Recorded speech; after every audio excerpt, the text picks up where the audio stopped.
Bonjour à tous et bienvenue dans ce nouveau podcast pendant lequel on va parler du RGPD. Alors bien entendu, c'est pas en 2 minutes qu'on va rentrer dans les détails de ce qu'est ou ce que n'est pas cette nouvelle réglementation. Moi, ce qui m'importe surtout de vous dire, c'est que faut pas trop vous prendre la tête. Alors, faut rentrer un minimum en conformité, et ça, le plus simple, c'est de voir directement avec votre fournisseur d'autorépondeur qui saura vous en dire bien plus que moi et de façon plus précise et de façon plus maîtrisée.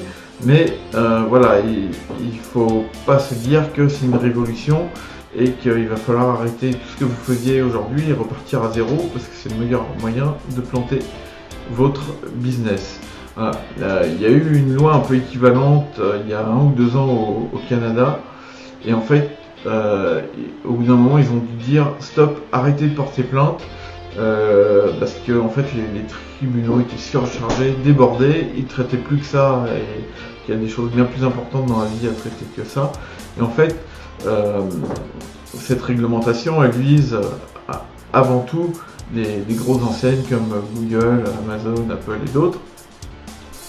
Donc en gros, regardez ce que eux font et puis vous pouvez vous en inspirer pour voir comment vous pouvez mettre ça en application chez vous. Alors il y a des choses qui semblent importantes, genre demander aux personnes de valider qu'elles veulent bien que vous continuiez une communication avec elles après leur inscription, mais allez pas supprimer tous les contacts que vous aviez dans vos listes. Moi j'en ai plus de 100 000 aujourd'hui, je vais pas aller tout effacer en disant bon, alors, on recommence tout à zéro.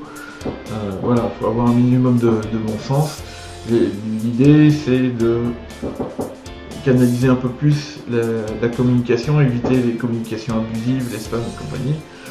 Et c'est pas du tout, le but n'est pas du tout de couler votre entreprise. Donc voilà, pas trop de panique, renseignez-vous bien quand même, mettez en place ce qu'il faut mettre en place, et je vous dis, votre meilleur interlocuteur, ça va être la personne qui vous fournit votre autorépondeur aujourd'hui.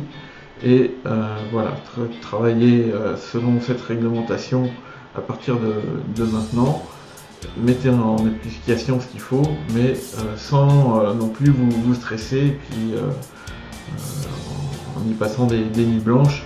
Ça, pour moi, aucun intérêt. Voilà. Sur ce, je vous souhaite bon courage, et puis je vous dis à très bientôt pour un nouveau podcast. Merci.